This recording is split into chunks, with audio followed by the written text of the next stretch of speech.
Bismillahirrahmanirrahim. Assalamualaikum warahmatullahi wabarakatuh. Syukur alhamdulillah pada hari ini kita dapat melaksanakan perkuliahan secara online untuk mata kuliah statistik ekonomi. Dan pada pertemuan kali ini kita akan mulai masuk ke materi pertama terkait konsep dasar statistik. Baik adik-adik, berbicara mengenai konsep dasar statistik, maka yang pertama kita bahas adalah pengertian statistik. Di mana di sini kata statistik berasal dari kata status dalam bahasa Latin, state dalam bahasa Inggris, dan stat dalam bahasa Belanda. Sedangkan dalam bahasa Indonesia sendiri artinya adalah negara, di mana statistik ini adalah hal-hal yang berhubungan dengan ketatanegaraan. Pada awalnya, statistik hanya berkaitan dengan sekumpulan angka mengenai penduduk suatu daerah atau negara dan terkait pendapatan masyarakat. Termasuk pula kumpulan angka yang dibutuhkan oleh pemerintah dalam menyelesaikan beberapa masalah.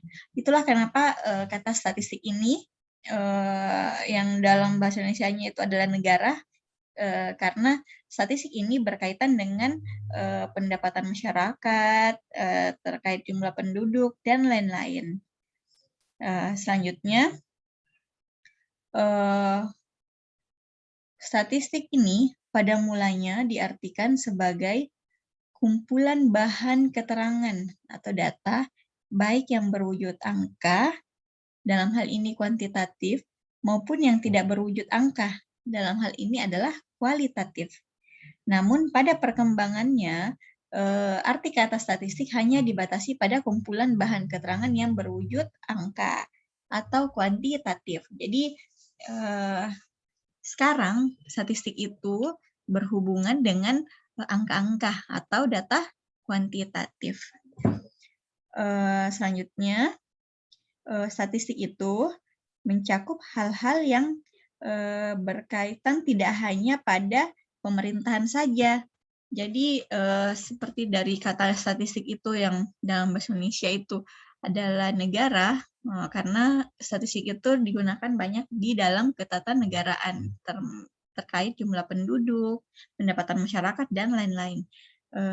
Yang awalnya statistik seperti saya sampaikan tadi, ada dalam bentuk kuantitatif, ada dalam bentuk kualitatif. Tapi seiring perkembangan zaman, berbicara mengenai statistik itu, kita hanya berbicara mengenai angka-angka. Nah, statistik ini selanjutnya tidak hanya digunakan dalam pemerintahan atau ketatanegaraan, tetapi statistik sudah masuk ke cakupan yang lebih luas, di mana statistik telah mengambil bagian dari berbagai bidang kehidupan, termasuk penelitian-penelitian pada hampir seluruh cabang ilmu, seperti ekonomi, sains, pertanian, sosial, dan pendidikan. Jadi, teman-teman sendiri nanti pada saat ingin melakukan penelitian dan memproses data penelitian teman-teman, pada saat nanti teman-teman menulis skripsi penyelesaian akhir studinya di S1, maka teman-teman juga akan menggunakan data statistik. Baik, itulah berikan penjelasan mengenai kata statistik. Selanjutnya, kita lihat pengertian statistik dari beberapa literatur.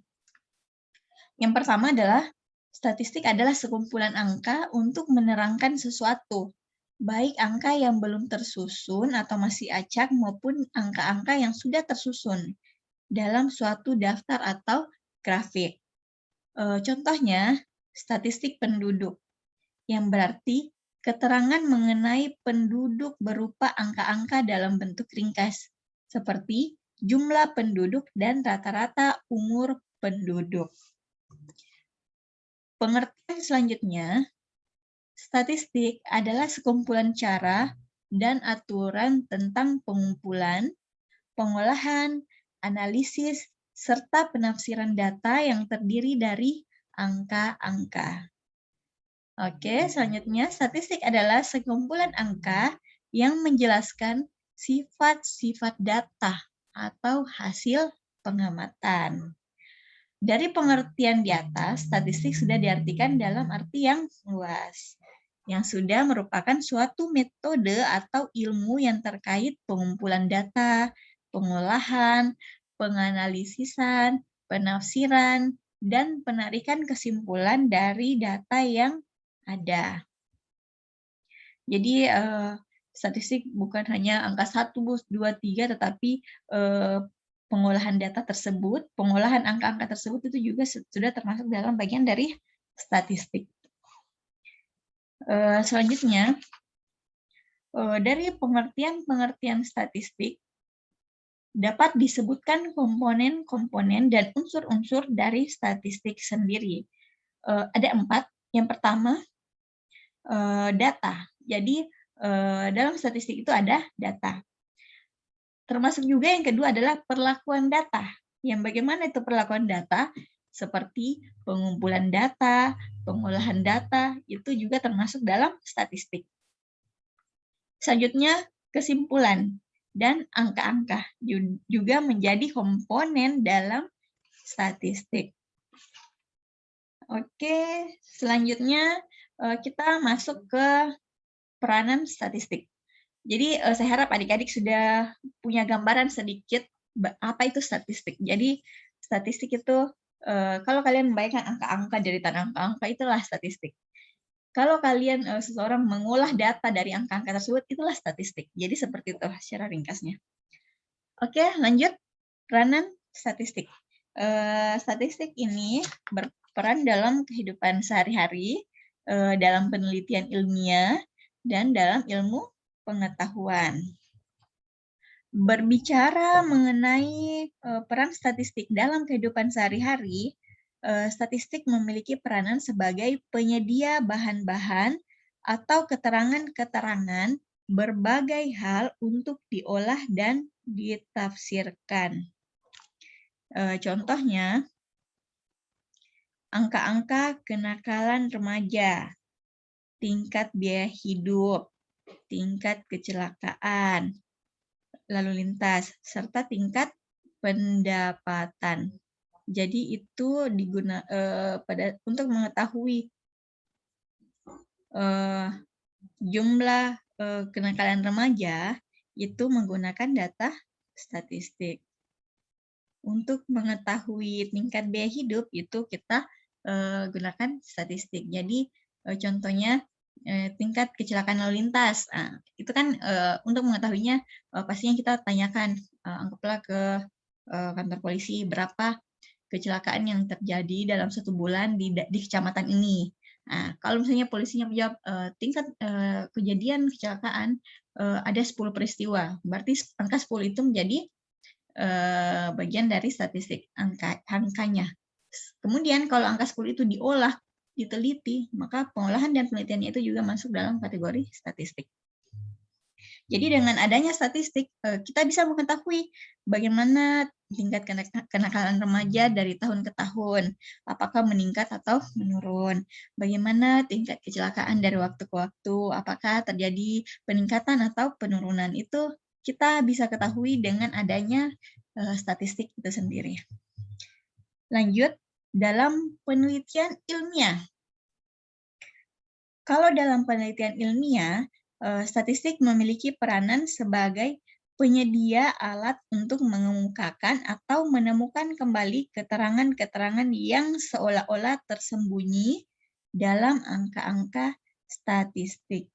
Jadi peranannya yaitu penyedia alat ya untuk mengemukakan atau menemukan keterangan-keterangan yang tersembunyi dari angka. Selanjutnya, dalam ilmu pengetahuan, statistik memiliki peranan sebagai peralatan analisis dan interpretasi dari data kuantitatif ilmu pengetahuan sehingga didapatkan suatu kesimpulan dari data tersebut. Jadi itulah 3 peranan statistik. Selanjutnya, kita membahas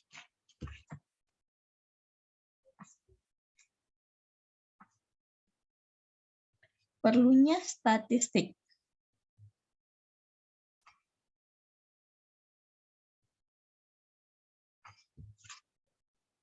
Baik, perlunya statistik.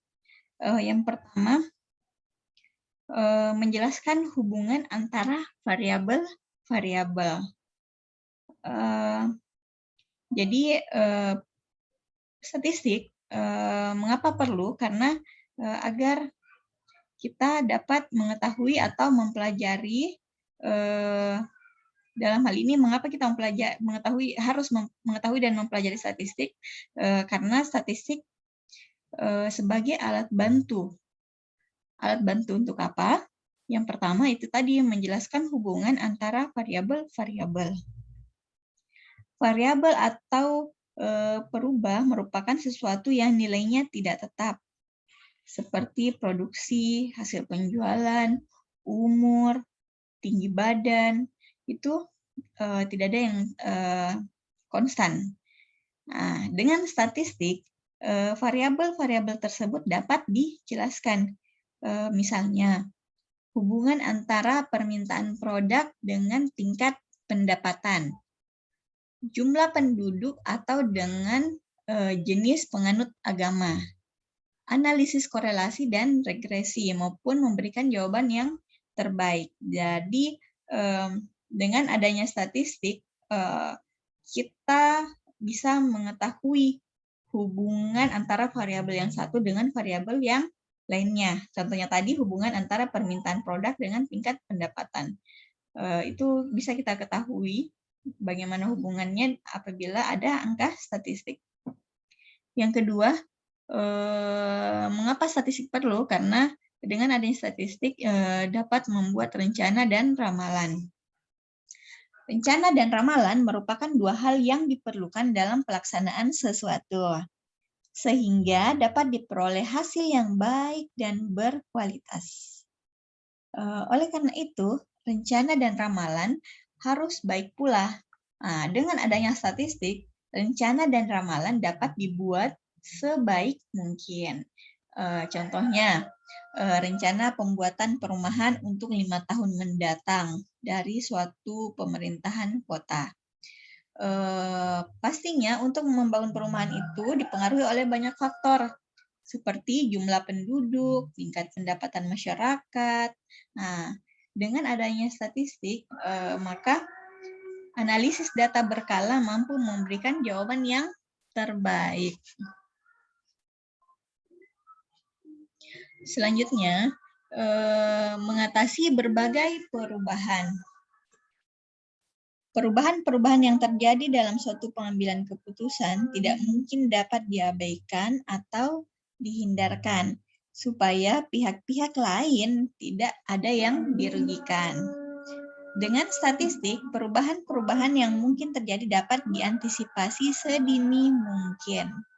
Contohnya, Ketua Serikat Buruh ingin mengadakan perjanjian dengan pimpinan sebuah perusahaan. Agar upah real tidak mengalami perubahan dan buruh tidak dirugikan, maka Ketua Serikat Buruh perlu memperhatikan perkembangan indeks harga yang menyangkut perubahan seluruh harga barang untuk periode saat itu dari periode sebelumnya. Perhitungan angka indeks dapat memberikan jawaban. Oke, yang keempat, kenapa statistik perlu? Yaitu untuk membuat keputusan yang lebih baik. Keputusan yang baik dan rasional amat diperlukan dalam menjaga kelancaran sebuah aktivitas kerja supaya kelestarian dari sebuah usaha dapat terjamin. Dengan statistik, keputusan yang baik dan rasional dapat dihasilkan. Contohnya, seorang kepala bagian pemasaran sebuah perusahaan dihadapkan pada kondisi yang tidak menentu dari produk perusahaan di masa mendatang.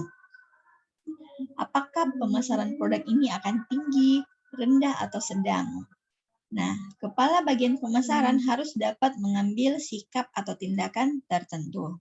Misalnya, melakukan perluasan dengan membangun sendiri dan mempertahankan kapasitas produk yang ada. teori keputusan, dan uji hipotesis dapat membantu pelaksanaannya.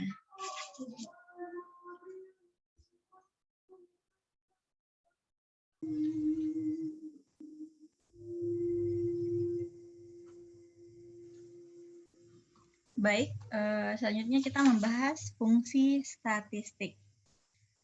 Dari peranan dan perlunya mempelajari statistik dapat disusun beberapa fungsi statistik dalam kehidupan sehari-hari. Fungsi statistik antara lain bank data, menyediakan data untuk diolah dan diinterpretasikan agar dapat dipakai untuk menerangkan keadaan yang perlu diketahui atau diungkap. Yang kedua, alat quality control. Sebagai alat pembantu standarisasi dan sekaligus sebagai alat pengawasan. Yang ketiga, alat analisis. Ini merupakan suatu metode penganalisisan data. Selanjutnya, pemecahan masalah dan pembuatan keputusan sebagai dasar penetapan kebijakan dan langkah lebih lanjut untuk mempertahankan, mengembangkan perusahaan dalam memperoleh keuntungan. Jadi itulah fungsi-fungsi dari statistik.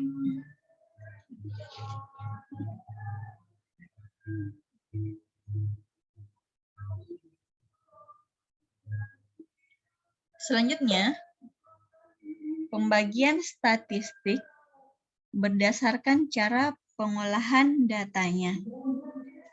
Jadi, sebelumnya saya ingin sampaikan kalau statistik ini dapat dibagi atas beberapa macam yang didasarkan atas kriteria-kriteria tertentu, seperti cara pengolahan datanya, ruang lingkup penggunaannya, disiplin ilmunya, dan bentuk parameternya. Nah, pertama-tama kita akan membahas pembagian statistik berdasarkan cara pengolahan datanya.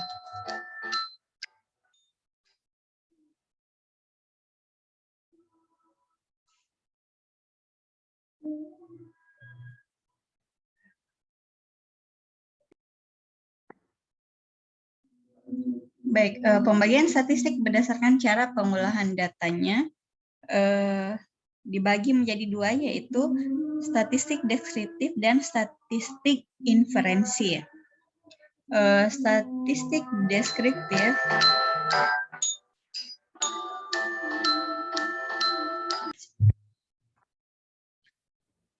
baik, saya ulangi lagi, statistik deskriptif. Jadi statistik deskriptif atau statistik deduktif ini adalah bagian dari statistik yang mempelajari cara pengumpulan dan penyajian data sehingga mudah dipahami. Statistik deskriptif hanya berhubungan dengan hal menguraikan atau memberikan keterangan-keterangan mengenai suatu data atau keadaan atau fenomena. Dengan kata lain, statistik deskriptif hanya berfungsi menerangkan keadaan, gejala, atau persoalan. Contohnya, sekurang-kurangnya 10% dari semua kebakaran di sebuah kota tertentu yang dilaporkan tahun lalu diakibatkan oleh tindakan-tindakan sengaja yang tidak bertanggung jawab. Jadi, keterangan itu adalah contoh dari statistik deskriptif. Atau contoh lain, sebanyak 50% di antara semua pasien yang menerima suntikan obat ternyata kemudian menderita efek samping. Jadi dengan adanya keterangan dan angka tersebut itu dihasilkan dari statistik deskriptif. Baik, adapun penarikan kesimpulan pada statistik deskriptif hanya ditujukan pada kumpulan data yang ada. Didasarkan atas ruang lingkup bahasanya, statistik deskriptif mencakup hal-hal sebagai berikut. Yang pertama, distribusi frekuensi beserta bagian-bagiannya. Seperti grafik distribusi. Grafik ini bisa dalam bentuk histogram, poligon frekuensi, dan ogive. Selanjutnya, ukuran nilai pusat seperti rata-rata, median, modus, kuartil, dan sebagainya. Yang ketiga, ukuran dispersi. Dalam hal ini jangkauan, simpangan rata-rata, variasi, simpangan baku, dan lain-lain. Selanjutnya adalah kemencengan atau keruncingan kurva. Itu tadi bagian dari distribusi frekuensi. Yang kedua, cakupan statistik deskriptif yang kedua adalah angka indeks. Yang ketiga ada time series atau deret waktu atau data berkala. Selanjutnya yang keempat ada korelasi dan regresi sederhana. Oke, itulah tadi penjelasan mengenai statistik deskriptif. Baik, kita akan masuk ke poin B, statistik inferensi atau statistik induktif. Adalah bagian dari statistik yang mempelajari mengenai penafsiran dan penarikan kesimpulan yang berlaku secara umum dari data yang telah tersedia. Statistik inferensi berhubungan dengan penggunaan populasi dan pengujian hipotesis dari suatu data atau keadaan atau fenomena. Dengan kata lain, statistik inferensi berfungsi meramalkan dan mengontrol keadaan atau kejadian. Contohnya, yang pertama, akibat penurunan produksi minyak oleh negara-negara penghasil minyak di dunia, diramalkan harga minyak akan menjadi 2 kali lipat pada tahun-tahun yang akan datang. Atau contoh kedua, dengan mengasumsikan bahwa kerusakan tanaman kopi jenis Arabica kurang dari 30% akibat musim dingin yang lalu, maka harga kopi jenis tersebut di akhir tahun nanti tidak akan lebih dari 50 rupiah per kilogramnya. Jadi itulah contoh dari statistik inferensi. Adapun penarikan kesimpulan pada statistik inferensi ini merupakan generalisasi dari suatu populasi berdasarkan data atau sampel yang ada. Berdasarkan atas ruang lingkup bahasanya, maka statistik inferensi mencakup yang pertama, probabilitas atau teori kemungkinan. Yang kedua, distribusi teori tes. Yang ketiga, sampling dan distribusi sampling. Yang keempat, pendugaan populasi atau teori populasi. Yang kelima, uji hipotesis. Yang keenam, analisis korelasi dan uji signifikan. Dan yang terakhir adalah analisis regresi untuk peramalan. Baik.